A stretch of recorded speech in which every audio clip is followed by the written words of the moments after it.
नमस्कार, संगीता किचन रेसिपीमध्ये तुमचं अगदीच मनापासून स्वागत आहे. हे बघा, आज आपण इथं मस्त असा कोबीचा कांदा बारीक एकदम बारीक कट करून घेतला आहे. पहा, काही थोडासा मोठा चिरतात, काही लमकुळा चिरतात असा पातळ, पण आज आपण इथं एकदम बारीक असा घेतलेला आहे मस्तपैकी.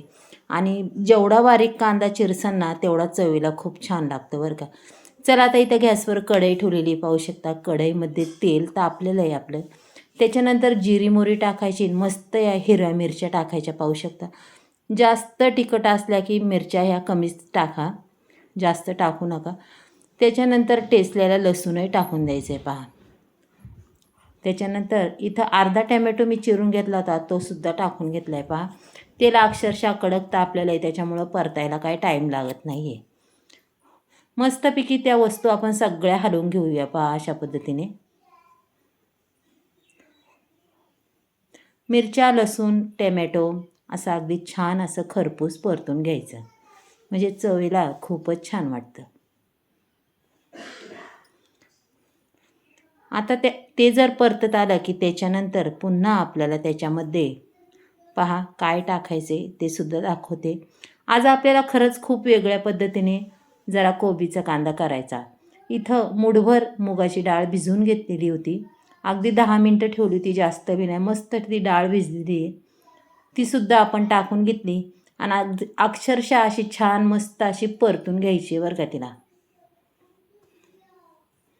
त्याच्यानंतर थोडीशी हळद टाकायची, पुन्हा आपल्याला ते हलवून घ्यायचे. त्याच्यानंतर अर्धा चमचा धना पावडरसुद्धा टाकायची पहा, चव अगदी छान लागते. त्याच्यानंतर थोडीशी कोथिंबीर टाकायची, तीसुद्धा आपल्याला मस्त अगदी अशी परतून घ्यायची पहा. ह्या सगळ्या वस्तू परतून झाल्याच्या नंतर आपला जो कांदा आहे तो अगदीच मस्त असा निथळून घ्यायचा आणि टाकून द्यायचा आहे पहा. पूर्ण कांदा टाकून दिल्याच्यानंतर एकदा आपण ते पूर्ण सगळं हलवून घ्यायचं पहा. त्याच्यानंतर थोडंसं चवीपुरतं आपल्याला त्याच्यामध्ये मीठही घालून घ्यायचं आहे.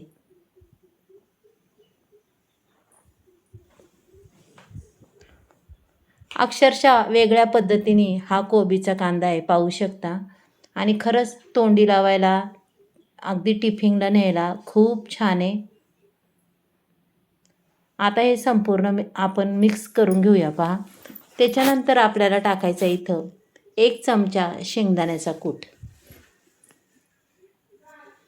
आणि समजा डाळ जर नाही टाकली, नुसता शेंगदाण्याचा कूट जरी टाकला तरी ही भाजी अप्रतिम होते. चला, आता संपूर्ण हलवून घेऊया आपण. हे बघा, अशा पद्धतीने हलवून घ्यायची, पूर्ण अशी एकसारखी करायची. मग त्याच्यानंतर आपल्याला त्याच्यावर 2 मिनटं गॅस बारीक करून झाकण ठेवायचं बघा. आणि कोबीची भाजी थोडीशी कच्चीच ठेवायची, जास्त काही शिजवायची नाही आहे. जास्तही शिजवली की त्याची पूर्ण चव निघून जाते पहा.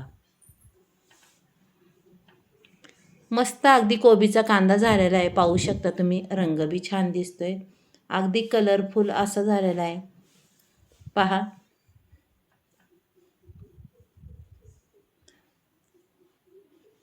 पहा, तुम्हाला जर आजची ही रेसिपी आवडली तर नक्कीच एक लाईक, एक सबस्क्राईब करा. तुम्ही कुठून बोलता तेही सांगा. माझ्या व्हिडिओ शेअर करा तुमच्या मैत्रिणींना. चला, वरून थोडीशी आपण मस्त अशी कोथिंबीर टाकूया पहा, अजूनच छान दिसणार. आणि एकदा मिक्स करून घेऊया. अगदीच 5 मिनटाच्या आत तयार होणारा हा कोबीचा कांदा पहा. तुम्हाला आजची रेसिपी जर आवडली तर नक्कीच मला सांगा. चला मग, उद्या आपण असाच छान व्हिडिओ घेऊन येऊ मैत्रिणींनो. बाय.